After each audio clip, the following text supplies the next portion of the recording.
All right, the gospel for today may be found on page 1170 in your Bible, page 1170. It's from the Gospel of Matthew, chapter 22, beginning with verse 1, page 1170.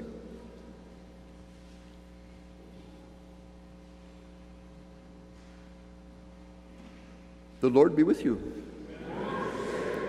A reading from the Holy Gospel according to Matthew.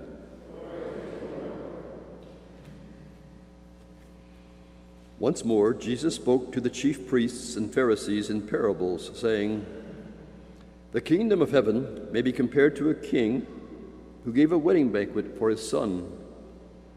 He sent his slaves to call those who had been invited to the wedding banquet, but they would not come. Again, he sent other slaves, saying, 'Tell those who have been invited, look, I have prepared my dinner. My oxen and my fat calves have been slaughtered, and everything is ready. Come to the wedding banquet.' But they made light of it and went away, one to his farm, another to his business, while the rest seized the slaves, maltreated them, and killed them. The king was enraged. He sent his troops and destroyed those murderers and burned their city. Then he said to his slaves, 'The wedding is ready, but those who were invited were not worthy. Go therefore into the main streets and invite everyone you find to the wedding banquet.' Those slaves went out into the streets and gathered all whom they found, both good and bad. So the wedding hall was filled with guests. But when the king came in to see the guests, he noticed a man there who was not wearing a wedding robe. And he said to him, 'Friend, how did you get here without a wedding robe?' And he was speechless. Then the king said to his attendants, 'Bind him hand and foot, and throw him out into the outer darkness, where there will be wailing, weeping, and gnashing of teeth.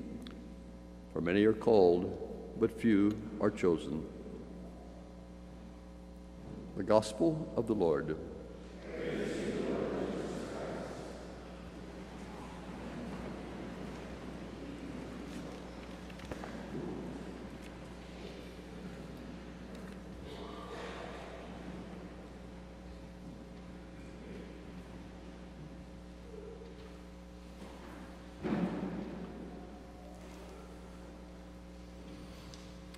There is a story about a man who was a top executive in the telegraph company. Now, you know this is an old story. You remember telegraphs? He was taking a trip on a bus. Remember buses? Well, it was a cold, nasty day, and he stopped at a bus station where he was going to change buses and had to wait a while, and it was so cold he went into the telegraph office that was there, hoping it would be warm. Well, it was cold in there too. And he spoke to the telegraph operator and said, this is a young man, said, "Son, why don't you build a fire in here?" He saw a potbelly stove and there was some wood outside. "Why don't you build a fire and warm this place up?" The operator said, "Listen, mister, I'm too busy sending telegraphs to build a fire." And the man said, "I'm the vice president of this telegraph company, and I want you to send a telegram to the main office, and the telegram should read, 'Fire this man immediately.'" So the operator went out and gathered some wood, started building a fire in the potbelly stove. The man came back and said, "Well, did you send my telegram?" And the operator said, "Look, mister, I'm too busy building fires to send telegrams." He got his priorities kind of turned around and straightened out. And so we're looking at priorities here. This is a little editorial I'd like to throw in. We're talking about wedding banquets and weddings in the gospel. Let me say something about weddings. Weddings are wonderful, and Catholics are required, to have a Catholic wedding. But it doesn't mean you have to spend $1 gazillion to do it. All you have to have is a priest and bride and a groom and 2 witnesses. That doesn't cost a lot of money. Now, you might think about this. I don't know how many of you are planning weddings or thinking about that sometime in the future, or your children or your grandchildren or your great-grandchildren, whatever. See if you can get some little ideas flowing around here. The wedding dress doesn't have to cost $1 gazillion either. A nice dress that could be worn again to some special occasion might be appropriate. Even a slightly used dress from one of those stores that makes those available. The dinner could be a pitch-in dinner. I know I'm blowing in the wind here because most young ladies have pictured their wedding from about age 3, and it's nothing like what I'm talking about, I know. And it's hard to turn that around, but I'm just telling you, it's possible to have a less expensive wedding, and I would be happy to be part of it. If you want to have your $1 million wedding, that's all right too. I'll be part of that too, but and it's possible. Maybe it's a matter of priorities.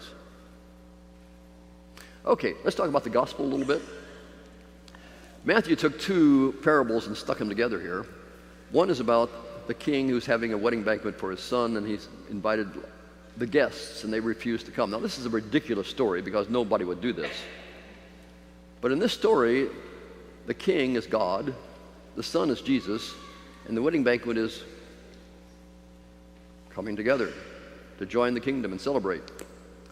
And everybody would be a part of the kingdom, but Jesus, remember, is talking to the chief priests and the elders of the people, and they have refused to come to his banquet. They've refused to listen to the Son. They've refused to be part of the kingdom. And so he's the one, he's talking to them and telling them, look, you guys are out of it. You are lost. They don't have their priorities straight. But then let's look at the second parable. This is the one I think that might apply to us. The king notices a man in the wedding hall not properly dressed. Now, you've heard this story before, and you know that wedding robes were passed out as you came in. You didn't have to have any special clothing. You just had to take the wedding garment and put it on. But this man didn't, for some reason. And the king asked him why he didn't, and he had no reason. He didn't have his priorities straight, and so he got thrown out. I think Jesus is saying we need to have the proper garments on. Now, he's not worried about what we look like when we come to church, because we're not one of those suburban parishes where you have to be all dressed up in coat and tie and whatever. Ordinary clothes are fine. So we're not talking about outerwear, and we're not talking about underwear. We're talking about innerwear, okay? Innerwear is the way our souls are dressed. Innerwear means I'm clothed in love, I'm clothed in compassion, I'm clothed in understanding, I'm clothed in peace, I'm clothed in justice, I'm clothed in all those things that Jesus wants us to be busy about. That's the innerwear that he's looking for. Now, we have a program coming up that'll help us build our innerwear. It's called Growing in Faith. It's in the bulletin. We've been talking about this for a couple of weeks. And it starts this Wednesday. Runs for 4 weeks. Wednesday evenings. If you want to come to dinner, it's at 5:30. The speakers are at 6:30. And we're all going to be together listening to people tell their story. We have a lady who's suffered from an addiction and how she got there and how she got out of it. Getting out of it is the miracle. We're going to have Jack Jezreel coming. Jack Jezreel's a national speaker. I heard him in Atlanta in June, and he was exciting. This guy was really good. He's going to be talking one of these Wednesdays. I think they're anyhow. He's part of the program. So think about coming to this and making it part of your life, because you will hear about the innerwear that Jesus wants us to take on so we're welcome into his kingdom when we get to the final kingdom. It's a matter of priorities and getting them straight. let's just take a few moments to meditate. As I think about my priorities, I would invite you to do the same.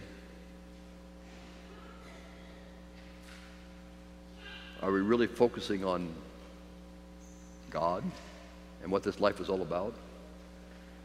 Do I have my priorities straight?